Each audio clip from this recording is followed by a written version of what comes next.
Welcome to the Knowledge Entrepreneurs Show, where we celebrate the innovators driving change in the education industry. At Edison OS, we've worked with over 500 knowledge entrepreneurs to turn their edtech ideas into profitable businesses. Hi, Michael. Good morning. Welcome to the Knowledge Entrepreneur Show. Thank you so much for taking your time out for this. Good morning, Jag. Michael, I was going through your LinkedIn profile, spent some time before getting onto this podcast for obvious reasons, and you are into architecture teaching and stuff like that. Mhm. But you also seem to have a couple of other products, out of which the Olive book is the one that caught my eye. So before I get into that, how do you get into this whole coaching test prep sort of market? Yeah, so I'm a architecture professor at Virginia Tech. I'm in my 23rd year teaching there. At some point, maybe 15 years ago or so, 12 years ago, I started teaching test prep for architects who are seeking licensure. So to become an architect, you have to pass 6 exams. The average pass rate for each exam is only 52%. And so there's quite a lot of pain in that. First in person, and then we started making animated videos. And it occurred to me that architects were visual learners, but more and more, the more I read about cognitive science, the more I realized that kind of all of us are visual learners.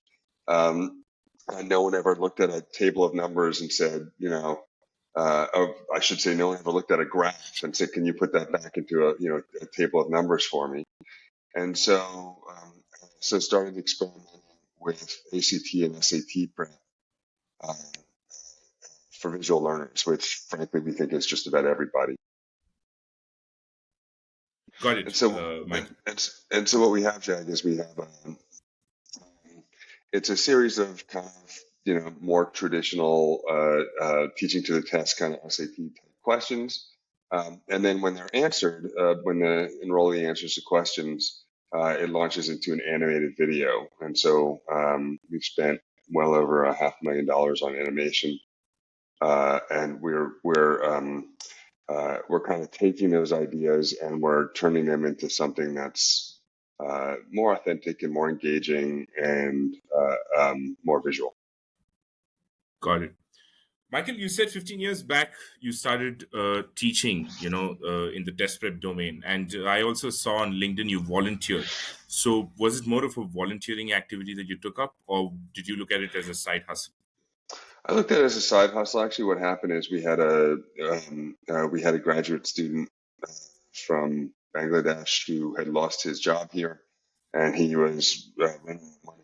So I wanted to come up with a way to fund him, and so I said, let's see if we can help out the architecture community and charge a little bit of money, and you can make some money, we can make some money, and you can figure this out. And from there, it just grew. Great stuff. You said you spoke about visual learners, right? What according to you is the difference between visual learners and non-visual learners, Michael? Again, I think the difference between visual learners and non-visual learners is the difference between a human and a computer. the, the, the idea is that, well, at first it was like certain physics concepts would really kind of lend themselves, things that vary across the time domain. So how air conditioning works, or how acoustics works in buildings, or how lighting works in buildings, or plumbing. These are all things that kind of move around, that have a start point and an end point, and they change over time. And animation really lends itself to helping to explain many of those, what we call in architecture, building science concepts. But then it turns out it's actually pretty good at showing how money flows, or it's pretty good if you're trying to, in the context of ACT and SAT prep, if you're trying to kind of explain medians and show how things are kind of knocking themselves down, or if you're, I mean, obviously with geometry, there's an obvious analog, and it's super fun to animate. But we found that even for grammar and things like that, just to be able to kind of knock one word out and replace it with another, it's quite a bit more memorable. It's more fun. Tickles the just the right part of the brain. Right. Got it, Michael. Michael, so what was the trigger point for you to dive deep into visual learning? Like, was it your own personal difficulties or experiences, or was it your students? Probably neither. I think it's my background as an architect. So I've never had difficulty with visual things. That's probably why I became an architect. Spatial things come pretty easy to me. But, and, and, um, and so just kind of as an architect, you start to, I think a lot of us are kind of maybe taught that like a picture is almost cheating, like, uh, and that, beauty is subjective and, but a picture is not cheating. And there are things that are more beautiful than others. We can disagree on the kind of margins, but, in the middle, it's like everyone thinks that their taste is so different from everyone else because, I like olives or you don't like olives or whatever the case may be. But in the middle, uh, uh, we pretty much, I mean, there's like 200,000 plants that we could eat, but we all pretty much eat the same 20, and there's, several hundred animals that we can eat. We all eat the same three or four. And so it turns out that our tastes are, and Oreos taste really good. So even if you don't like Oreos, you kind of like Oreos. And Right. so just because one person likes olives and another person doesn't like olives, and by the way, I happen to hate olives, even though I named my company Olive Book. But even, one person likes olives and another person doesn't dislikes olives, and we kind of assume, oh, we have very different tastes. But that's really a little bit narrow-minded. Our overlap is much bigger than our and so in the same way, it just became clear from reading and from just kind of talking to people that really everybody could benefit from learning this stuff visually. It's just the problem is, of course, it's wildly difficult to make animations, and our animations, they're not Pixar level animations, but they're pretty good animations, and so we've been able to kind of launch it down. Got it, Michael. Michael, I think this is an opportunity to kind of, dig a little deeper upon what you just said, given that you are an architect and you said things come naturally to you that involves space and stuff. You said beauty, people think beauty is subjective, but Mm-hmm. do you think it's not? Oh, Uh, this is going to be controversial, but there's no question that beauty is not subjective. Again, on the outliers, one person likes this and another person likes that. But in general, if you give, if you show a 1-year-old or a 6-month-old, so what they did is an example, right? So they took they took photos of people and then they gave those photos to other people and had them divide them into two different groups, hot and not hot. And then they took 6-month-olds and they hooked them up to eye tracking software and bottle, it tracks how fast they suck their bottle and stuff like that. And they put two images on the screen, the hot people and the hot person and not hot person, and their eyes went to the hot person. And so I think a lot of us think it's the magazines. No, it's not the magazines, or it's, again, at the margins it is, and certain people are and there are certain people who don't fall into this general kind of concept, but and not just for people. And I think that we all think we have different taste in, talk about something I know a lot about buildings, and we all think we have different tastes, but in reality, most of the science suggests that our taste is not quite as broad as you might think. And things that are, pleasing are kind of pleasing. The little red thing behind me is a beautiful, I don't drink coffee, but it's a beautiful little coffee maker. It's objectively beautiful. And it's very difficult for, I think, most of us to break free of that. Not should we?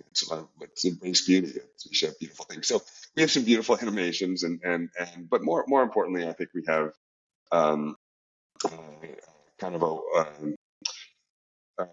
path for people who are studying for the SAT or the ACT to own the concepts, to be content first. We have tricks and we have, test prep kind of, raw meat, I'll call it, of like, this is what you need to study the night before to remind yourself. And right. this is a trick that, they're definitely going to do this to you. but, don't forget that to check to see if the solution has a denominator of zero. that kind of thing. And I have a math degree also, and that's part of the reason that I engage with this also. But the but the but we have found that the best way to do well on these exams is to really know the content. It has the side benefit of also being the most fun way to learn and the way that'll help you the most when you're in college and beyond. So it's a better way to do it anyway. But even if you took that away, the best way to generally people do poorly on these tests because they don't know the answers, not because they don't know the super secret hack. They just don't remember how to do something from middle school, or they haven't really grasped a more advanced concept. Right. Got it. So, what did it take for you to, kind of complete this project, the Olive Book? You had this idea visual, but how did you start off, and how easy or difficult was the content that you had to create? Yeah. So the going back to the course I made for architects, we had a machine. We had educators and we had animators and recording studios, and we had kind of a machine. And more or less, we finished up the Amber book. We were finishing up the architecture test prep, and we had this machine. And so it was kind of a question of, okay, is this repeatable? Like, can we try this again? And so we brought on board two um, test prep, ACT and SAT test prep folks.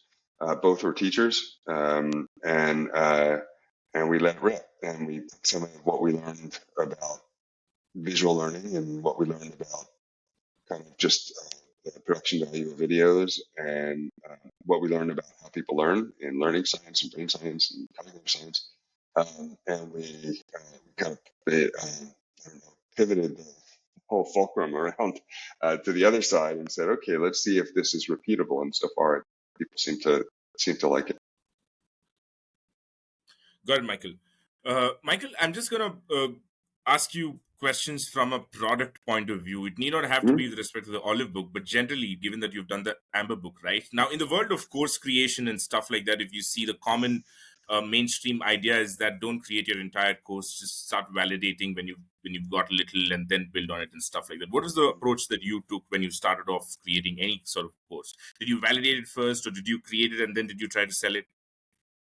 Yeah, so again, there's probably two different answers, right? So there's the first answer, which is, with the architecture world, I created it and validated it and expanded it. People kept asking me to make videos, but I didn't want to make videos because I didn't believe in online education. I still kind of don't, which is probably a weird thing to say in this particular podcast. It's not that I don't believe in it. That's a little bit provocative intentionally, but it's more that I think that there's this kind of myth that an online education is comparable to an in-person education, and of course, on average, it is not. I can give a better in-person course than I can an online course, but it's not that different. With the animations and visual learning, it's not that far behind.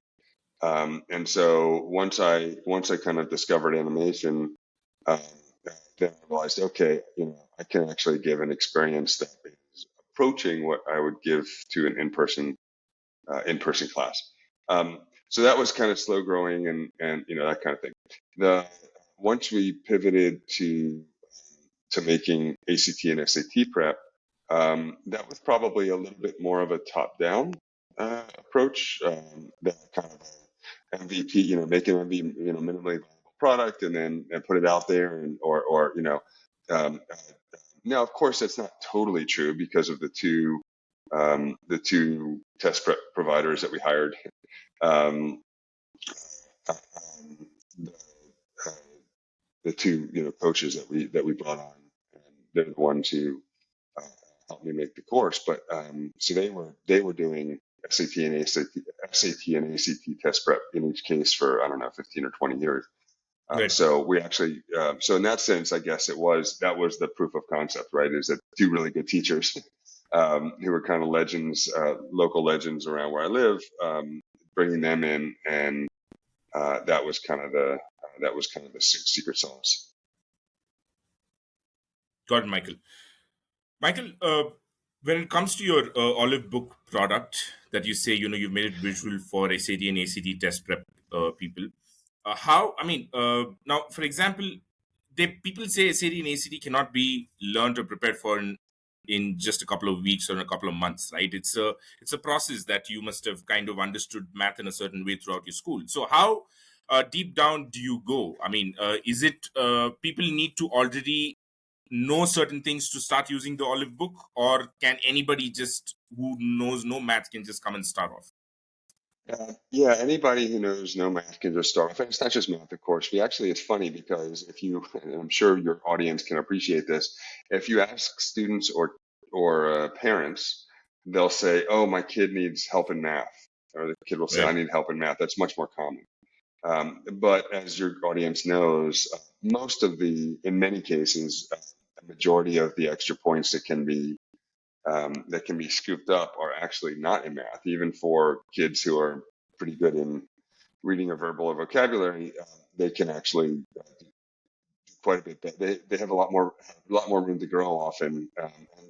And in that sense, there probably are some tricks. How do you read uh, a passage that's in the natural sciences versus how you read one that's in the humanities? How much do you have to, how much do you know? If you're reading nonfiction, I'm sorry, if you're reading fiction prose, how carefully do you have to read it versus, if you're reading something in social sciences? So, but generally, I would say, um, Jack, I forgot your question. I started going into the math versus reading. What was your question? Do you remember?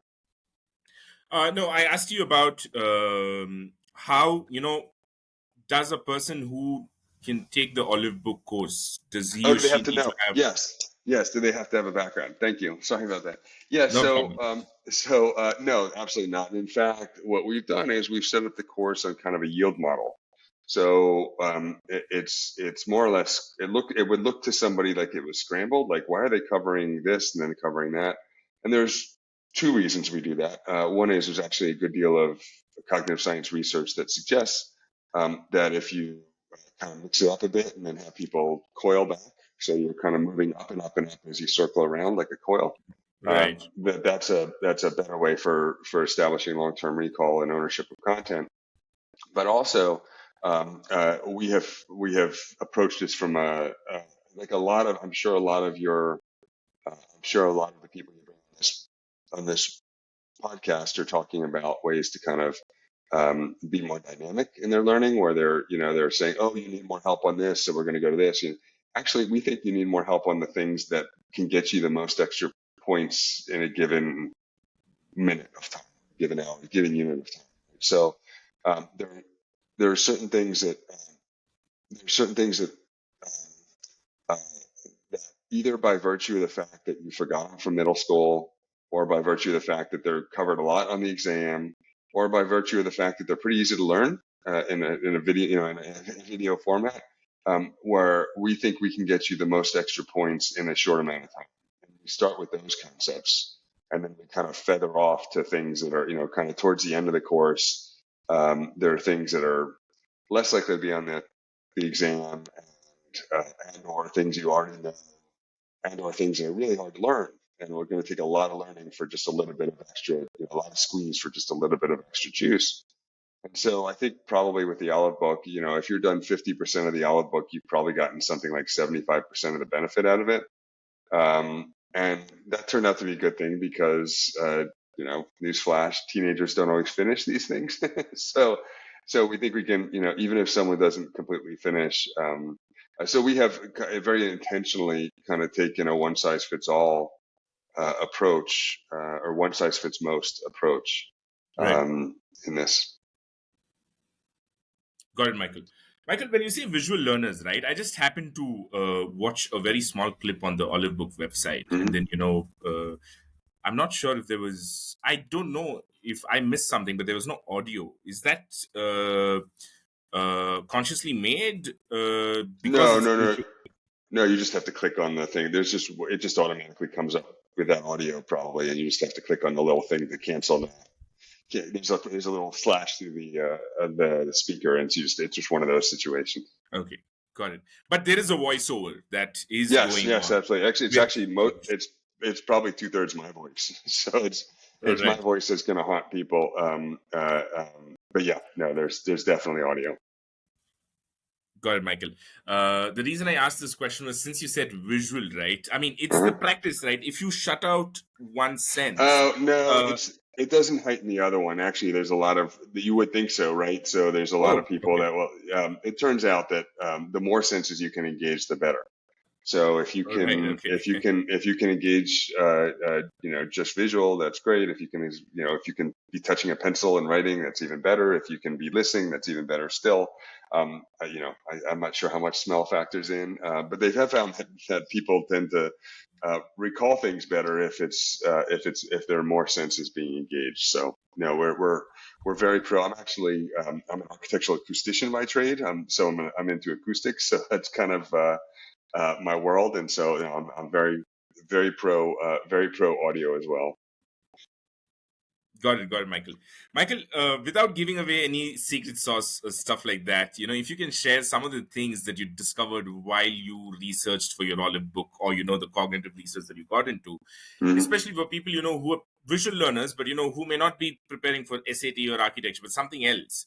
What are the things that they could probably know for them Hmm. to I'll, get in a good stead? Yeah. I'll absolutely share the secret sauce. So we're all about helping people and just kind of learning in general. um, and, and, and actually, to that extent, I guess I haven't done it yet, but if you have people in your audience who are in the test prep community, I'll create a coupon code called JAG, your name. Sure. And after we're done with this, and it'll give you free access to all the book for you to give your enrollees. But we're all about helping people. We're not trying to keep anything secret. We just want to make people. I mean, our super secret plan is to make the world better, but people people aren't Great. always interested in paying for a vitamin when they can pay, but they will pay for a painkiller. Is what we found, and but we just want to help out. Uh, so in terms of, there's probably two different answers to that because you asked what's the super secret sauce for, kind of all the cognitive science stuff that I've been geeking out on the last 4 or 5 years, and what's the super secret sauce for the visual learning. The super secret sauce for the visual learning, at least for me, and maybe again because my graphic background, um, almost anything can be animated in a better way. In a really, I mean, and when you're doing it, or when you're kind of making visual stuff, you're tempted sometimes to do something that's catchy, um, but that's actually not the goal. So the goal is to do something that's instructive. And so, uh, and because animation is so wildly expensive, a minute could cost $30,000, or a minute could cost, $250, depending on how much detail you put into it. Right. And and for anyone thinking of kind of going into animation, the trick is to not try to come up with a medium. Like there are some concepts that just like, oh, if we could animate this coming in and bumping out this and pushing down this, and if we can just kind of squeeze it and have a little sound effect that goes, and it's just kind of squeezing it down, and so if there's a kind of a more memorable way, a more engaging way to kind of show something, but it's way more complex, then we'll absolutely do it. But if there's not, we won't, on the one end.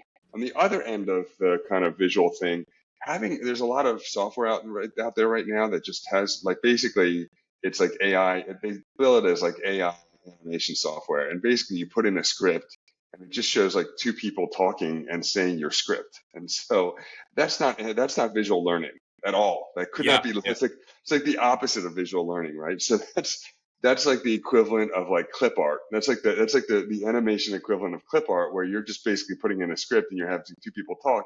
That's not engaging the visual sense because you're not seeing the site. You're not seeing the scatter plot kind of populate and trying to start. Okay, so you start seeing the dots move around. Like, well, if there was no correlation, it would look like this, but because there's a correlation, it looks like this. To be able to show these things, that's truly visual. And actually, when I was still a full-time college professor, and I used to take all these courses because I was interested in how people learn. I take all these. They have courses. Almost every big university has these. They have kind of courses for to help teachers teach. And the Right. ones here at Virginia Tech were very much, at least for a while, were very much about this kind of learning science and cognitive science. And they made it clear that they made it clear that uh, that you need to be uh, you need to kind of keep instruction in the mind the whole time, like as you're designing your courses. Right. But in terms of the secret sauce for kind of cognitive science, there are several things. But the most important thing is that, and this is not going to surprise anybody, a teacher or otherwise, the most important thing is that it's really all about recall, practicing recall. It's not really about absorbing content you see. So, uh, so our brains have just about unlimited ability to uh, uh, absorb things. Um, but it turns out it's the recall that's the difficult part, right? So we Right. can absorb someone's name, but we can't remember it until we, you know. So and our brains, frankly, as a little aside, our brains don't work like computers, right? So it might be difficult to remember that someone's last name is Baker, but it's actually quite easy to remember if someone's last name is, I mean, someone's job is a baker. Like if you meet someone who's a baker at a party and you see them again later, you can kind of associate, oh, when I think of them in the chef's hat and making pastries. Um, but it's difficult to remember their last name's Baker unless you have some kind of a context sensitive, mapping of how it goes from one step to the next. Um, so from a cognitive science point of view, the most important thing is to figure out a way to practice recall. And this is where, frankly, online education, has a little bit of a one hand tied behind its back because, especially anything that's scalable, because you're not asking someone to do it and kind of holding them accountable. So I haven't figured out the secret for that. I mean, I do kind of suggest to people, okay, time to stand up and stretch and summarize in your own words, in one sentence, something that you picked up in the last 20 minutes. So we talk a little bit about that, but uh, this is why flashcards, when people are making flashcards and practicing recall and looking at something and embracing doubt and I can't remember that. What is that? What is that? And flipping it over. It's a much better way to study for an exam than say Right.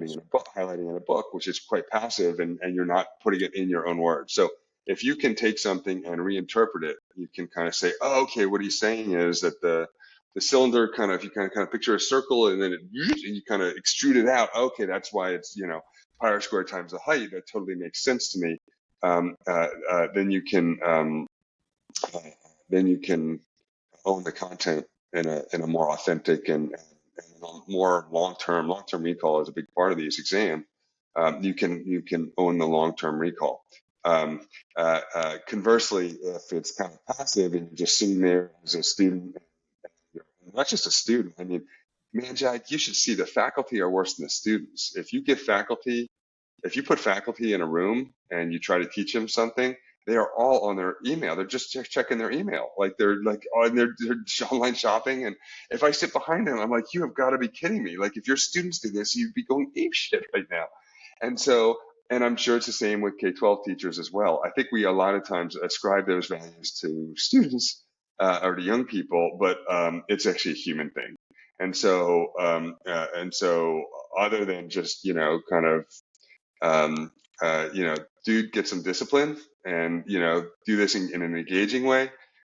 It's very difficult, I think, for those of us who are online. And maybe that's something that you guys as tech companies and scalable people, and maybe you guys can come up with ways to do that. I mean, we have ways, so for instance, here's an example. Right. We will, I think there's a lot of natural reflexive kind of sliding into that happens where teachers will test prep or K-12 or college faculty, they'll explain the concept and then they'll ask about it. And all the cognitive science says, no, you ask about it first, you generate doubt and curiosity, and then you explain it. So we will ask a concept first. It's not like we watch a video and then answer the question. We answer a question that you may or may not have seen. You probably have seen, but you kind of don't remember or don't understand it, or maybe you do as a student. And then you answer it. So you have doubt and you have curiosity. And then if you answer it incorrectly, you're kind of more on the edge of your seat when you're watching the video. And then you can ask again. when they have watched the video and they've screwed it up once and they're like, oh yeah, I got this, and they do ask it again, and then they feel confident and mastery. There's a there's an allergy out there. It's kind of inexplicable, really. There's an allergy out there to asking students to do something before you've taught it.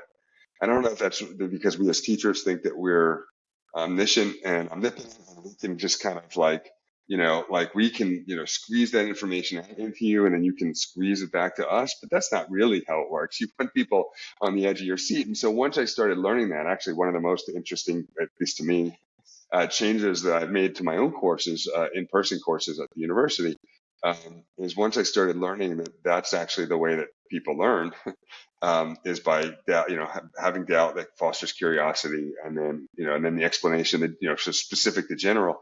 I moved all my field trips in architecture. We can take lots of field trips because there are buildings Right. everywhere. So I moved all my field trips to before the unit, so if I'm going to be teaching about air conditioning, we'll go visit a mechanical room with an air conditioning system in for a big building, not like a house air conditioner, but we'll go visit a mechanical room in a building before we cover anything that they're seeing. And I'll just talk to them about what they're seeing as if they already know it. And I'm like, here's where they have no idea what I'm saying, right?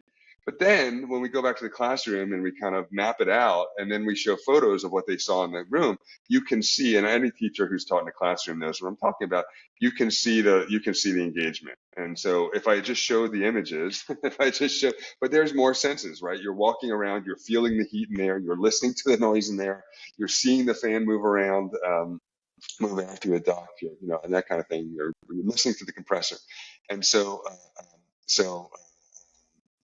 by creating the doubt, by getting them in there and making it an active situation, and that's again, frankly, the kind of things we can't do once you scale it to online education and once you make it remote. So at least not yet. Maybe someone has a better idea than me.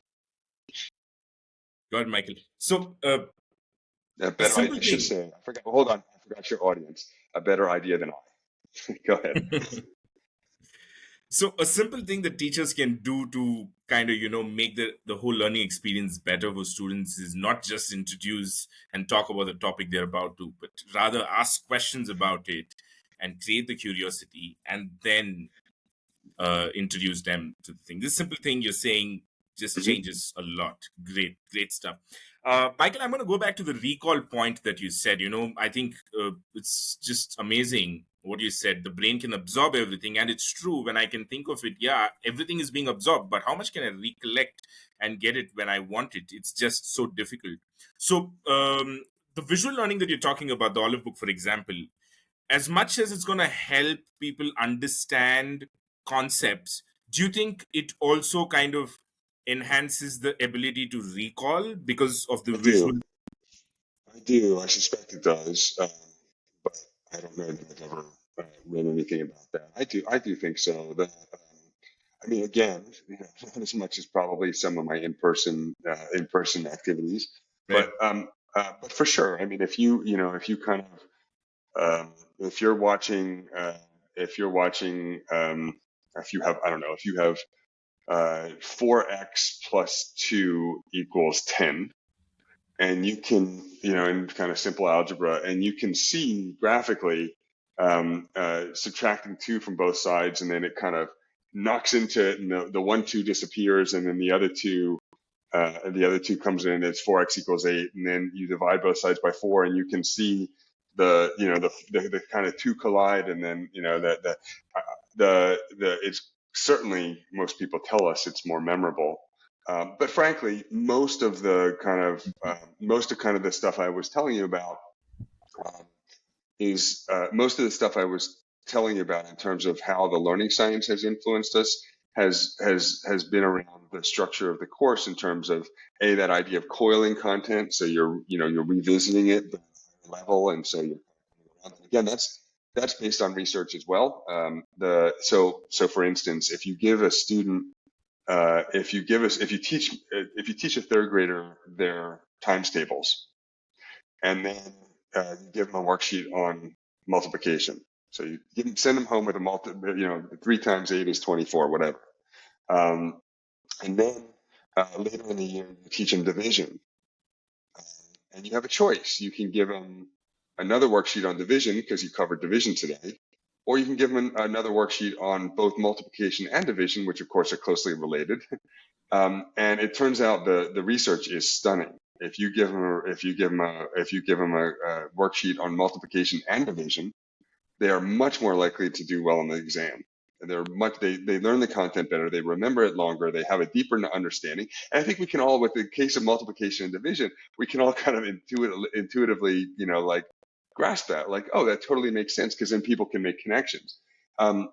But there's this kind of, I see it when I help my own kids with their homework. There's this kind of belief, like, we covered X today, we're gonna do a homework on X tonight, we're gonna have an X homework on, and people are kind of afraid of doing cumulative, like, ooh, the students will be too afraid if we do something that's cumulative. We can't do anything that's cumulative. But so what if it's the struggle? The struggle is okay.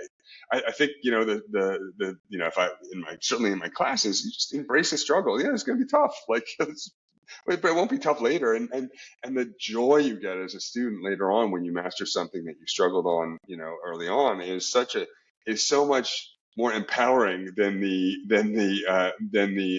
disempowering part of struggling at the beginning.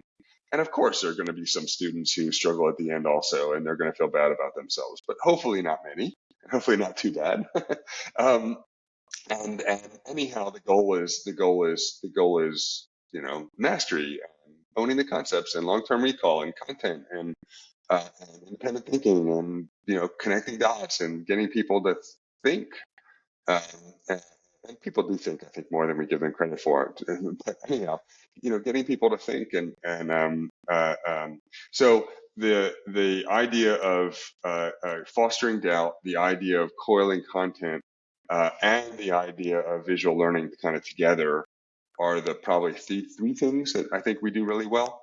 But the one that people tend to, understandably, the one that people tend to kind of grip onto is the visual learning part, because that's the part that's a little bit easier to explain. And people will say all the time, "Oh, you're jumping around too much." Sure. For people who are linear thinkers, they will tell us that we're jumping around too much, but they will also benefit more from us jumping around, as long as there's an overall structure. I mean, obviously we can't go on, too many tangents. We can't, we can't. Right. But and then the other thing, I guess there's a fourth one too, is because we're context sensitive, because you can remember that someone is a baker more easily than you can remember that their name is Baker. We use narrative. So we use stories to tell things. So we'll tell a story about a lawsuit from, a U.S. lawsuit from whenever, or we'll tell a story about a horrific, accident in an amusement park, or about the cost of cellular service or whatever. So we'll use stories to kind of tell this stuff. But we have also found that you can't do too much of that. Like, you don't want to do too much of that, because at some point it's like, oh, again with another anecdote. So maybe one out of every three problems involves a story first. And it has to be a good story. It can't just be just to have a story, right? You Yeah. can't Yeah. just, but because our brains work with narrative, it's just so much easier to say, oh, okay, I remember from the pandemic that, I remember learning about aerosols, and so let's talk about that and compare, death rates in Japan versus Canada versus the US versus, England, or something like that. We don't do that, but we do things like that all over the place. And where we're using narrative and story to make the content stickier. Got it, Michael. Michael, you said in the start, for the Olive Book, or even for the Amber to happen, you had the system in place. You had an educator, you had an animator, and stuff. Of all the things, what was the most challenging part? Was it the animation, or was it the creativity that came along creating stories and content? What was the most challenging part? I mean, honestly, waiting for the animations. Like, so you kind of do some research, you sketch some things out, sketch some things out in your mind visually, and in your mind, you're on paper, and then you also sketch out an outline of what you're going to talk about. You come up with a problem, you check it, and all that stuff. Then you go to the recording studio and you wait for them to do all their editing, and then it comes back, and then and then there's an animation, and then there's edits to the animation, and and you do what's called a cueing video, where you're explaining to the animator, okay, now here what we're going to do is we're going to show cars in the parking lot disappearing, and in doing that, we're going to show whatever, and then and then so much time goes by. So then you went, and actually in some ways that's like the best part too, because you forget that you made it sometimes years before, just because the animators are backed up, right? So you'll make something, and then years later you'll see it, and then they'll send it to you, and they'll say, "How's this look?" And you look at it, and you're like, "This is amazing! Like, this is so cool!" And it's really kind of like this really weird kind of like birthday present kind of situation, where you're not sure what it's going to look like. So I mean, this was, it's the most challenging part, that you have to wait a long time.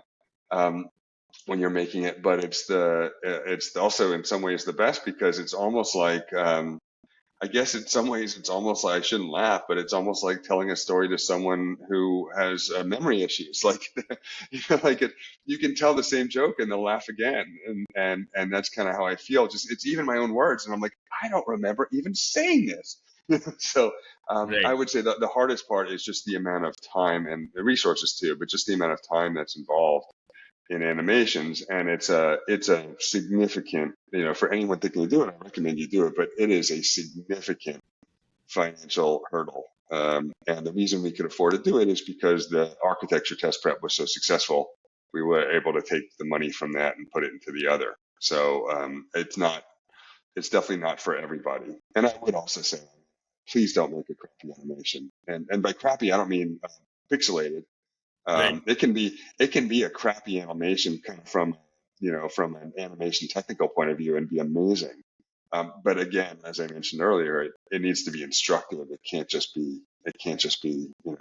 Oh, it just makes me sick to my stomach when I see, like, again, it's like beautiful things and ugly things. It is beautiful to see even an ugly animation. It is beautiful if it shows a beautiful concept in a beautiful way, a really original, or succinct, or clear way. And it is just so ugly when you have that kind of, again, two people just kind of talking and nothing really else Right. on the screen. It's really painful. Got it, Michael. Michael, you already mentioned even before, and you said again, there was a lot of money that was involved, Hmm. a lot of resources and time and stuff like that. Before you decided to kind of, go full scale, did you take one topic? Did you run it by a bunch of students? Did you kind of, test before, after? Did that exercise happen? Not before, although, during. So we have a practice exam at the beginning and a practice exam at the end, and we can see kind of the improvement in terms of running it through. Right. Our average is 140 points for the SAT, and our average for the ACT is 3 points. In fact, we have a guarantee, right? So it's 1350 or better on your SAT, or your money back, Right. I saw and that. Yeah. 30 or better on the ACT, or your money back. And it's because, frankly, we know we can help. We know we Right. can help. Got it, Michael. And how did you go? I mean, you know that it's a great product. You've kind of, you've got the research backing it and all that. But when it came to marketing and taking it to Yeah, people, that's a good question. Yeah, I mean, so again, this is one. It's very difficult in terms of the entrepreneur's path. I hate the word journey, so I'm not going to use that word just because overused. But in terms of the entrepreneurial path that I took, which I guess is the same as journey, so maybe I should just use journey. But it's one of those times where, again, I have to go back to the other course. So, and the fact that I'm a full-time academic, and so this has been, like you said, this has been a side hustle, kind of from the beginning, and uh, not to that makes it sound like it was a hobby. It was not a hobby. It's been an infatuation. So maybe an infatuation is better than a side hustle. But because the other course was growing so fast, it was growing, I don't know, 75, 80%, sometimes over 100% a year. Um, because it was growing so fast, we were constantly putting all of our resources, including all the, I mean, the teacher, one of the teachers for Olive Book, who created Olive Book. Her name is Christina. She was an ACT SAT coach full time by profession, and she started working with us on Olive Book, and now she works full time for the company I sold Amber Book to. So she works full time helping architects, full time. She's like an executive in there. It's like a 500 person company, and she's moved up through their ranks. Wow. Um, that is a microcosm of what happened. So we created an Olive Book. It was fantastic. We thought it was great, and we've done no marketing. And we've done, I mean, not literally, not no marketing. We just now bought our first digital ads, and we're kind of waiting for it. That's not totally true. We bought some, I think, at the beginning, but we didn't know what we were doing. Um, I think it was like it was like a few tens of dollars. It was not a lot. And we were just putting all the resources towards the fire hose that was coming at us. And we were just, we had so many, we were taking, I mean, this is horrible, right? But we were taking days to get back to people for Amber Book that wanted to buy it, purchase us, even big firms. Sometimes firms would want to spend, tens of thousands of dollars, sometimes many tens of thousands of dollars. And they would email us to say, we want to sign up. And we wouldn't get back to them for, I don't know, 2 weeks or something like that because we were Wow. so backed up. So Amazing. it was a great problem to have, but it was a problem. It was something that we kind of put Olive Book on hold, and then I sold Amber Book, and then I took a few months off, and then just now, I mean, just in the last 3 weeks, have we started doing it again. In fact, we've started trying to, which we can't even do digital ads right now. We're having trouble because they don't really recognize us or something. I don't know. There's something we're trying to figure it out. But we're not we're really bad with digital marketing. In fact, even for Amber Book, the one that was wildly successful, our annual marketing budget was zero. We had no digital ads. We had no online presence. We had no nothing. Right. It was just a word of mouth kind of thing. And so I don't know. We're hoping, I'm patient. So maybe with Olive Book, it'll become a word of mouth thing. Maybe we'll do digital ads. I'll try this, that, and the other and see what works. But we really have not done what you're supposed to do. I think in terms of the marketing side of it. But we'll get there. This is all very kind of pre-revenue world. Great stuff, Michael. So, is the project complete? Is the Olive Book complete? Or Olive Book is complete, and actually it was complete a couple years ago. But like I said, I just put it on at the time. I just put it on free. I just had set it to free because Amber Book was growing so quickly. It was not where and we've had, I don't know, maybe probably, I'll have to look, but maybe 7,000-8,000 people use it, and they've had great success with it. But we just turned, but I couldn't deal. I couldn't deal with the second company because around the same time that Olive Book was launching is around the same time that Amber Book was just growing at rates that we just couldn't sustain. But now, just again in the last couple of weeks, we've kind of picked up this project again. From a kind of I don't know, an enterprise point of view or a commerce point of view, we picked it up again. And so, if any of your audience has suggestions for me, we're certainly open to them. We're really, really sophisticated in some ways. We're really sophisticated in some ways in terms of the educational content and in terms of the ways to communicate graphically. But we're really pretty crude when it comes to marketing and marketing? strategy and because we've never had a fundraise, because the other course was bootstrapped and could support this one. We're actually quite unsophisticated in terms of that world. So yeah, maybe you have some advice for us. Oh, Yeah, there are so yeah, many episodes on this podcast. They just talk about marketing courses. So I'll definitely share some of them with you. That's yeah. the reason I I was started listening out. to I was listening to your most recent one, and she was referencing a podcast that she listens to called Russell Brunson, and Right. so I have that on my list to do myself because I'll try to learn about this stuff myself. But again, because we're an education first mindset Yeah. and a Yeah. content first mindset, and because the other course could pay for the creation of this one, and because I'm a full time faculty member, I'm patient, man. It's like this, word. what I have found so far is that if you come up, with the other experience with Amber Book, that if you come up with something that's better, people will tell each other. Right, right. So that's my hope. Got it, Michael. So what next after Olive Book? Oh, funny you mentioned that. So we also started looking at the Praxis exam, which is the exam that teachers need for licensure. Um, it turns out it's not totally dissimilar from the SAT and the ACT. So we've taken the Praxis exam, and we've gone through the Praxis material, and we've culled the SAT prep material videos and test questions. We've adjusted them where needed. Excuse me. We've adjusted them where needed, and we now have a course we just launched a week ago called Right. Praxis Pandas. A couple of weeks ago, I guess. We really only launched it a couple of weeks ago, but it's called Praxis Pandas. Yeah, I was And searching for Praxis Pandas, but I think you haven't done much about we website. have not. No, Yeah. we haven't. This is no one's taken it yet. This is hot off the press. This is like literally just I don't know, a couple of days ago.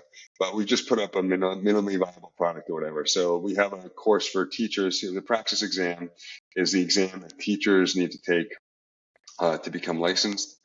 They also are concerned often about the math, because if you're a middle school art teacher and you have to take and you haven't taken much college math, and then now to get your teaching license you have to take a math course. It may be a little daunting for you, and so the Praxis course is a good deal easier, I think, than the SAT and the ACT. But there's a lot of overlap. So the easier content from the SAT and the ACT, we've taken that. I mean, specifically, some of it's just as hard, but I mean, some of it's on the hard side, but most of it's kind of in the middle or the easy side. We've taken those specific concepts, we've pulled them out of the Olive Book. We've taken the Praxis exam, made sure that they are actually important for the Praxis exam, and then culled farther. And then we've created a nice little kind of tidy course for the Praxis exam also. So this is for me, this is what I like to do. I like to build. That's why I sold the other company. I like running a company, but I really like to build something new. And so, we have, Olive Book is a couple years old, uh, but like I said, wasn't really tended to. Right. Um, the people who ran us emails, we never responded to them. Too busy responding to the other group. And it was a free course, so we didn't feel too bad about that. But now it's like, okay, we have we have this great thing. It's like, okay, now what can we make of it? So it's a really, really, you're interviewing at a really perfect time, a really kind of cool time, and other people who have done kind of scalable online courses that are listening to this know exactly what I'm talking about. It's so cool. Like, whether it works or not, it's just such an amazing rush that you kind of, the, you know, uh, the, I mentioned that people would pay us, I don't know, 40, 50, $60,000 for their firm for their architecture firm to have access to the other course. And I think probably there is a type of person, probably most people would be like, oh, great news today. We got another big firm and they signed on and they gave us, $25,000 for the year. And not only that, 25,000 a year kind of indefinitely, it's like, SaaS recurring revenue, right? Um, and on that same day, maybe a video would be done, like an Olive Book video or Amber Book, Right. but often Olive Book at that time, it was usually Olive Book videos would be done. And so in the same day, I'd hear that we had this amazing kind of commercial success. And then I'd also see a great video that we made. And I got to tell you, Jag, I mean, the money was great or whatever, but nothing compared to making the Yeah. video. Like I would be skipping home from work if I had just seen a great video. But I'd be even hours later I'd be in a good mood. Go to bed at night with a smile. When we found out we got a big firm, that was really cool. But in reality, I was like, oh, we can make some more videos with that. Like, to me, Right. it Right. was all about like, the dollars that we were making were all about kind of like, to me, that was about using them to make great content, and so that's what we were most excited about. But what a great problem to have. I was Yeah. extremely lucky. It was totally coming through from whatever I'm, that's why I asked you, okay, what's next? Because I know you're not going to stop at this. It's like, okay, I'm done with this. I'm going to take up a next project. Yeah, So, let's take yeah. up a next one. So I saw And that coming, and yeah. yeah, Thank. and I took a leave without pay from Virginia Tech beginning 4 weeks ago. So what happened was I didn't know how long. If anyone's looking to sell their company, education company, you can reach out to me. I can steer you through that process based on my experience. I had such a good experience. Sure. Used a investment banker called Titan, who were fantastic, and a great lawyer and a great accountant. And it was just such a good experience kind of going through the whole thing, and bizarre. I mean, just a really weird learning experience as well. Um, but I didn't know how long it was going to take to sell Amber Book.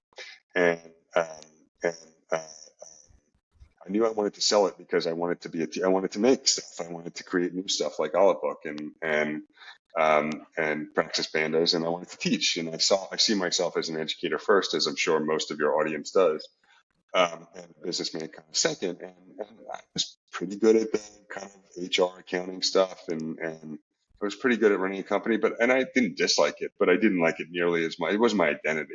My identity is Right. building stuff, and so it was growing so much that I realized I had to sell it, or take off of my faculty job to be able to devote some time to it, because by state law I'm only allowed to spend 8 hours a week on this stuff when I'm teaching full time. And so and so so I realized that if it keeps growing, and when anything has geometric growth, as you know, it's you have to plan several years out, Right. because if it's going to almost double and almost double again in 2 years, that's like a 4x, and then again is like 8x or whatever. And so you think, oh my gosh, what would I do if it doubled again, and doubled again in the next 3 years? So I applied to and received a leave without pay, where they're holding my job at Virginia Tech in architecture. But I had, so I applied a year before. So I applied a year ago for it, and then I said, okay, in a year, I need to take 2 years off to do Amber Book. And they said, okay, we'll hold your job for you. It's one of the wonderful things. It's one of the many wonderful things Awesome. about teaching in a university.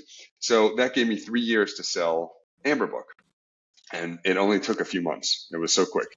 And so it sold almost right away, which is pretty unusual. It often takes years. So then all of a sudden I went from like going to have a stroke, with working my butt off with Amber Book and teaching full time, and just feeling like my health was deteriorating, to all of a sudden having nothing. Like now I don't teach at the university. I work 8 hours a week for Amber Book as part of my contract in the sale. But now it's like I just have this kind of like moment where it's like this big exhale, which took a few months. And then now I'm just getting back into the creative part, which is really exhilarating for me. Great stuff, Michael. Just one more thing. The Olive Book, it's all videos, is what I believe. So where have you kind of, hosted it? Yep. And yeah, So we hosted it on Thinkific, which is an LMS. right. Um, I don't necessarily recommend them. I thought they were fantastic back then, but I don't. I no longer think they're definitely good enough, but it's not my favorite LMS. It's not very SCORM compliant, which you know about. So it's Yeah. it's a little bit less interchangeable than for other people who are not in this world. It's a little, are just getting into this world. It's less interchangeable than others, and it's as an LMS, and we, because we're so video heavy, they have a back end that basically loads all the videos first before, so it takes a long time to open up, which is not a big deal. The fact that they haven't worked with us is not a big deal. However, we are by far their biggest. The Amber Book, they have 60,000. Last they told me that they have 60,000 course creators, and Amber Book was number 3. But that's Wow. because, but actually, Amber Book is almost certainly very much number 1, because Amber Book makes half of its money from outside of the Thinkific ecosystem, so they don't even see who's on there. Right. But in revenues, we're number 3 out of the 60,000. And in reality, like I say, I'm pretty sure we're number 1. Um, and and so we just, kind of would ask them, do you guys mind making it so that we can We can load the videos in the background, or maybe just load a few of the videos at first in the background, so it doesn't take so long to open up. And oh yeah, we'll get into it. But they, and of course, I know that big companies like that can't take, they can't put on their roadmap your feature requests. They can't just be like, oh yeah, the customer asked for this, so we'll do it. I totally get it. But all the feature requests that they add for themselves are ones that kind of help them make money, but not ones that made the course better. So they would Right. add ones to make it so they could collect payments, so that they could be an alternative to Stripe, or they would add ones that were kind of about them helping you with digital marketing or whatever. But those weren't. I just wanted content. Like I want good content, and so we actually did an exhaustive, amazing. And if anyone wants to reach out to me, they can do that you can write me at michael@amberbook.com. But the, we commissioned a company. They did the most amazing job. We commissioned a company to figure out where we should move to, what LMS we should move to. And Okay. they looked at dozens of other LMSs. I know you guys make them, so I'll put a plug in for you guys as well, and yours. But they looked at dozens of off-the-shelf LMSs, and they compared them on, I don't know, maybe 60, 70, 100 different criteria. Everything from load speed to how much, how the help desk was when they called in to, and so they gave us this amazing document. And the ones that came up first, were Learn Worlds was one of them, and the other one was, I don't remember what the other one was, but there were two that came up basically tied for first. So Right. if we had to do it again, we would start with Learn Worlds, or maybe the other one was called like Talent LMS or something. I can't remember. But if you reach out to me, I'll share with you the other one as well. But anyhow, but I would use you guys. You guys seem like good people. I would use. You want to give a plug for what's your name of your company? Is it? We call Edison OS, Michael. Okay. Yeah. So OS stands for operating system. so Edison OS, or I can't. I don't know. I'm sure you guys are good, but but, but Learn Worlds would be where we go now, because if you're doing videos, they have, well, among other things, they have great upload, you know streaming speeds, I guess. Got it, Michael. Michael, it was a pleasure talking to you. Thank you so much for being so candid and sharing so many things. It was wonderful. Again, absolute pleasure having you. Thank you so much, Thank you, Michael. Jay. All right, take care.